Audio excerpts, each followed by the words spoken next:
Bismillahirrahmanirrahim. Kali ini kita bahas lanjutan dari bahasan sebelumnya dari bab 5.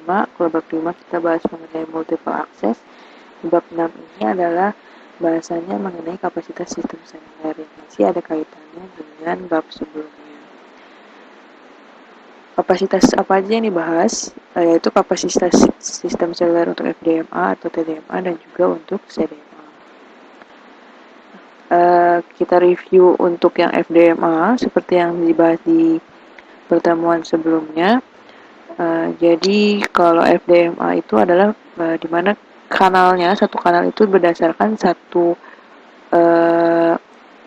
ring frekuensi kemudian dibagi menjadi beberapa kanal ya. Di sini kita lihat ada banyak kanal di mana satu kanal ini merupakan rank dari frekuensi A ke B, kemudian dari B ke C, gitu juga seterusnya. Nah, jumlah kanalnya itu simultan bisa dihitung dengan menggunakan persamaan ini, di mana N atau jumlah kanalnya. Jadi kita bisa tahu jumlah kanal ini jika mengikuti persamaan ini, di mana total spektrum atau lebar bandwidth-nya, jadi dari ujung 0 sampai ya, diketahuinya misalnya dari 100 hingga 1000 MHz misalkan. Nah, itu total spektrum ada berapa MHz untuk total dari 100 sampai 1000 MHz. Kemudian guard band-nya, nah ini guard band nanti biasanya diketahui berapa kHz.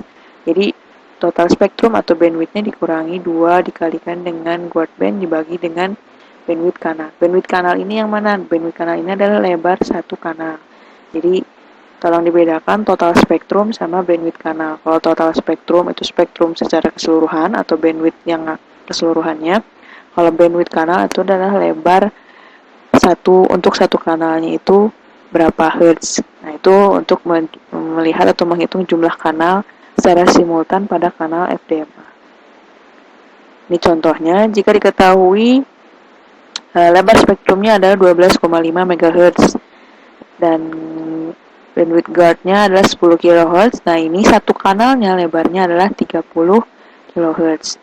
Berarti kalau dihitung dapat 416 kanal dengan mengikuti persamaan yang tadi ya.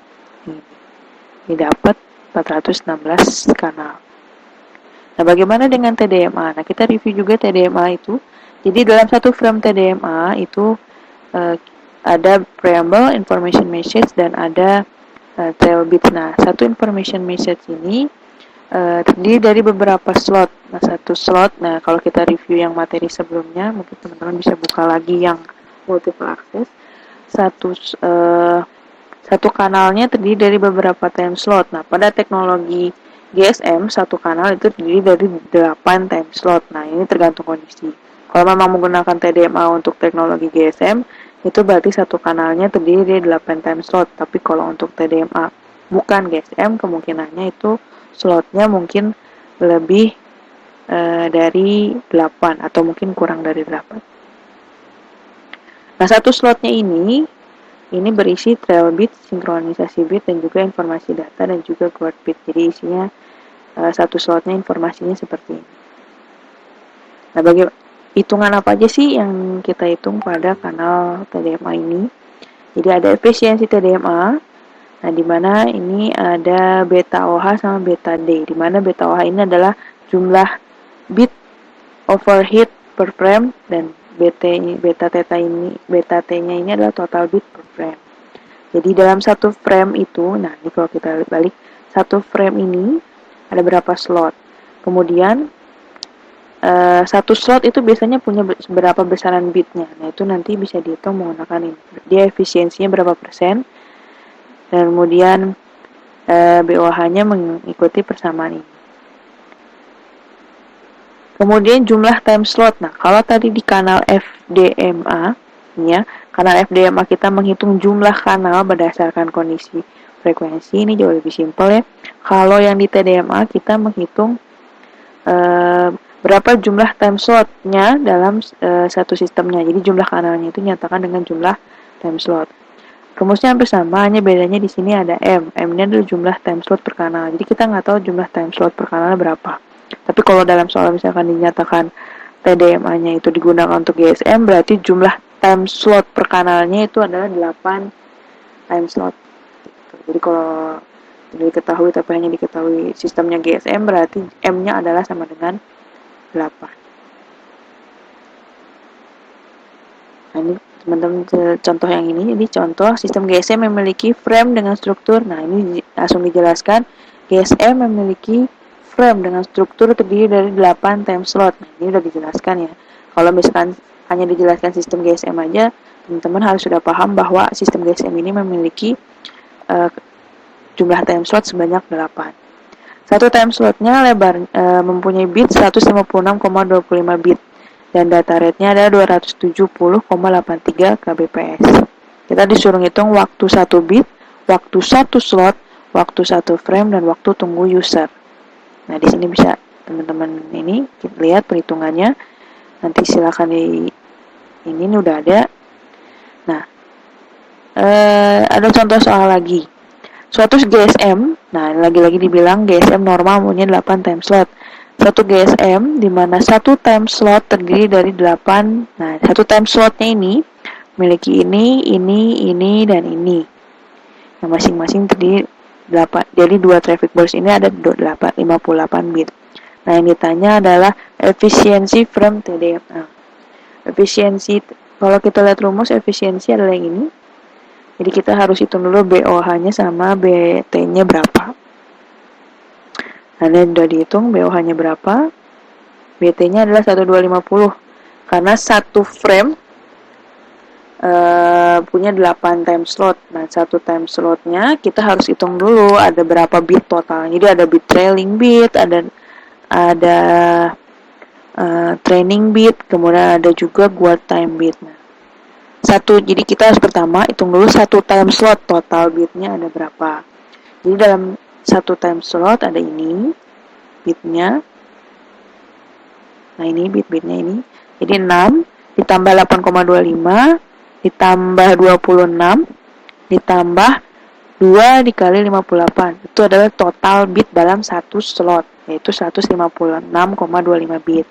Setelah dapat jumlah total bit dalam satu time slot, nah, berarti kita harus menghitung jumlah bit dalam satu frame, yaitu 8 dikali 156,25.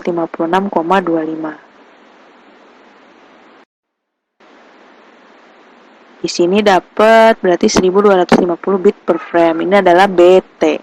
Nah, kemudian kita harus ngitung jumlah overhead bit per frame-nya. Ini jadi bit overhead-nya ini 8 dikali 6, 8 dikali 26, 8 dikali 8,25. Traffic burst ini nggak usah kita hitung. Dapatlah BOH-nya adalah 322 bit. Nanti angka-angkanya tinggal dimasukkan ke sini sesuai dengan rumus yang sebelumnya, yaitu yang ini. Nah, ini dapat hitungannya sekitar 74,24%. Itu untuk kanal TDMA. Nah, kapasitas sistemnya sendiri seperti apa? Nah, ini kita review lagi, mungkin balik ke materi-materi sebelumnya, sebelum UTS. Nah, pengertian kapasitas sendiri itu apa? Yaitu jumlah maksimum kanal. Karena dari tadi kita menghitung kanal. Jadi kayak yang tadi TDMA itu kita ngitung kanal, ada berapa kanal, kemudian di FDMA juga kita ngitung kanal. Nah, kapasitas sendiri merupakan jumlah maksimum kanal yang dapat dialokasikan pada lebar pita frekuensi yang disediakan. Jadi ini kaitannya seperti ini. Jadi dalam satu lebar pita frekuensi, nah itu maksimumnya ada berapa kanal sih? Nah, kanal itu yang harus kita optimalkan. Kira-kira seperti itu. Nah, karakteristik pada kapasitas sistem seluler analog. Jadi, untuk kapasitas sistem seluler yang analog itu punya karakteristik ini, yaitu penyempitan lebar pita tidak meningkatkan kapasitas radio. Jadi lebar pitanya mau melebar atau menyempit itu tidak mempengaruhi si kapasitas radio, tetap seperti itu. Kemudian lebar pita per kanalnya itu udah fix biasanya. Lebar kanalnya 30 kHz atau 15 kHz dan menggunakan modulasi FM. Kemudian nilai C2I-nya berdasarkan tes subjektif harus di atas 18 dB. Dan dalam lingkungan tanpa fading menggunakan pre atau DMPC, C2I-nya adalah 18 dB. Jadi nilai C2I-nya harus di atas 18 dB atau minimal sama dengan 18 dB. Nah ini ada perhitungan di mana kalau bandwidth kanalnya 30 kHz, C2i-nya 18 dB, itu setara dengan S2n-nya adalah 38 dB. Kalau bandwidth kanal 15 kHz, C2i-nya 24 dB, setara dengan 38 dB juga. Nah, ini kita suruh ngitung jumlah kanalnya. Ini pakai rumus yang mana? Nah, pakai rumus yang di halaman sebelumnya. Dimana M sama dengan BT per BC akar 2/3 dikali C2i. BT-nya adalah yang ini diketahui BT 20 MHz, BC-nya 30. Jadi bandwidth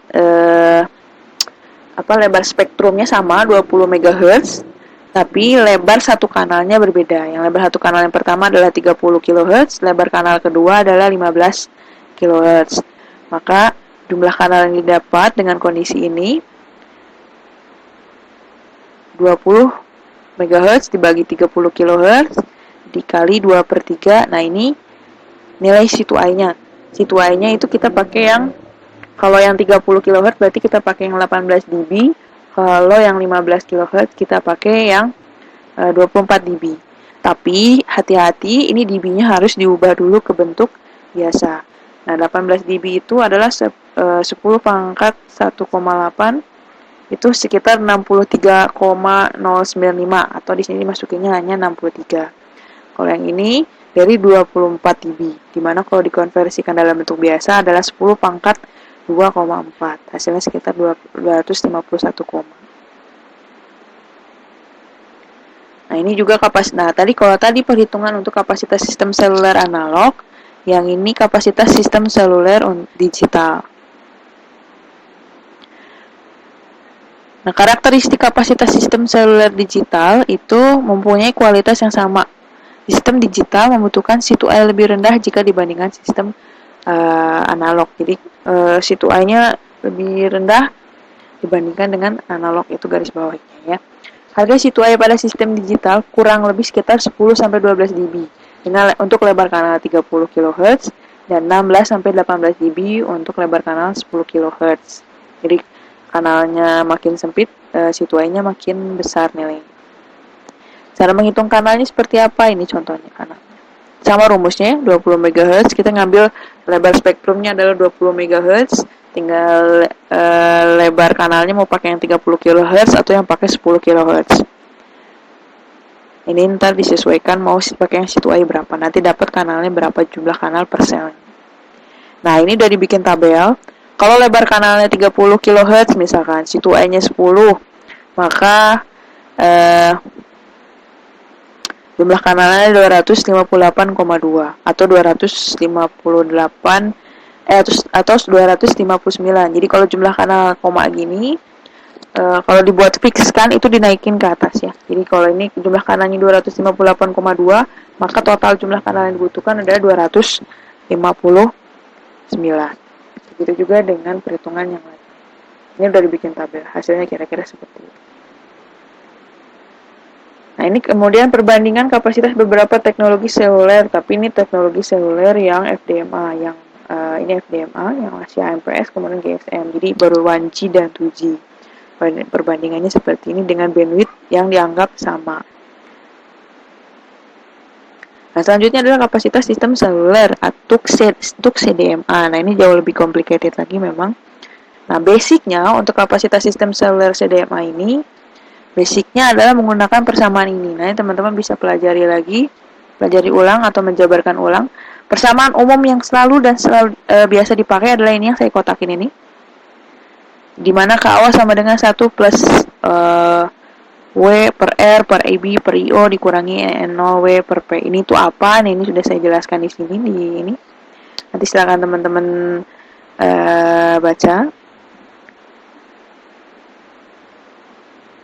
Nah, cuman ada dua bentuk persamaan, di mana pertama ini dan yang kedua, jika kapasitas CDMA itu dalam kondisi AWGN diabaikan dan dia mempunyai faktor aktivasi dan juga faktor sektorisasi atau lambda A dan lambda V ini dimasukkan dalam perhitungan kapasitas CDMA. Jadi kalau ditanya kapasitas CDMA sebenarnya rumus utamanya adalah yang ini.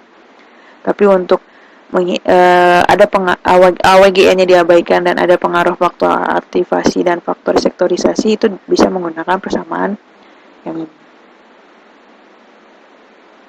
Kita coba dengan contoh. Contoh pertama, sebuah seluler CDMA mempunyai gain aktivasi suara itu adalah lambda V sama dengan 2,67 dan gain antena 2,4 dan faktor interferensi sel adjacent atau F sama dengan 0,6. Memerlukan IB per IO itu 6 dB, hitung kapasitas kanal radio. Nah, karena di sini udah diketahui kapasitas kanal radio untuk CDMA, dengan diketahui seperti ini, tentu kita menggunakan persamaan yang ini. Jadi, lambda V-nya 2,6 kita masukin. Ini lambda A-nya 2,4 dimasukin ke sini. Kemudian F, ini adalah 0,6.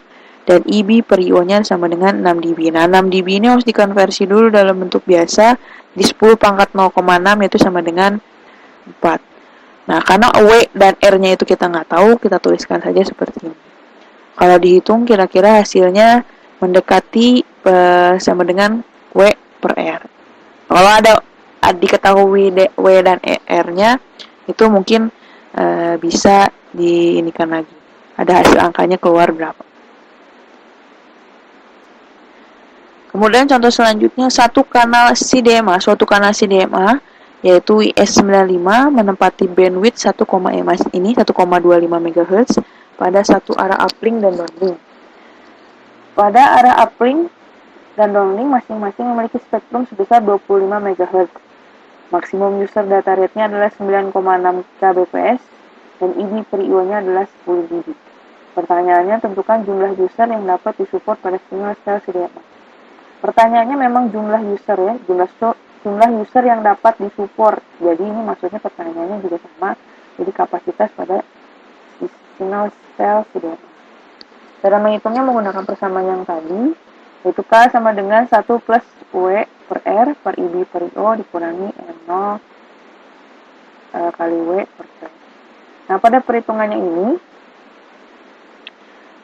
N0 kali W per P ini tidak kita perhitungkan. Kenapa? Karena N0W ini hanya kita perhitungkan jika diketahui kondisi thermal noise-nya. Karena di sini ada NO ya. Jadi kalau thermal noise-nya tidak ada, ini dianggap sama dengan 0. Jadi ini saya anggap tidak ada ya. Kemudian berarti kita hanya menghitung K sama dengan, berarti kita hanya menghitung ini, K sama dengan 1, kalau ini dijabarkan berarti 1 plus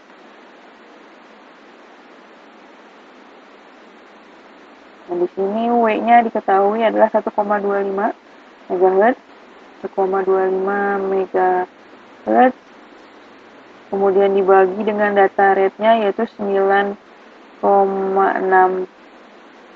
kbps dibagi dengan IB per IO. Nah, ini IB per IO-nya adalah 10 dB. Ini teman-teman harus konversi dulu 10. Jadi nilainya ini adalah IB per IO-nya adalah 10. Setelah dihitung, kira-kira 14,02 atau 14. Jumlahnya 15. Bisa. Gitu ya. Nah, selanjutnya, kalau kita berapa jumlah user yang didapat disupport pada single cell CDMA kalau si single cell CDMA ini memiliki voice activity atau alfanya sama dengan 3/8. Nah, ini di sebelumnya juga ada voice activity yang lain atau faktor yang lain. Nah, kalau voice activity ini kita hitung dengan menggunakan persamaan ini yang pertama. Nah, tadi kita udah dapat dari sini nih hasilnya adalah 15. Atau kita nggak usah masukin sesuai perhitungan 14,02 dengan 1 per alfa, di mana alfanya adalah 3/8. Jadi kalau dihitung bisa sekitar bisa sama dengan 36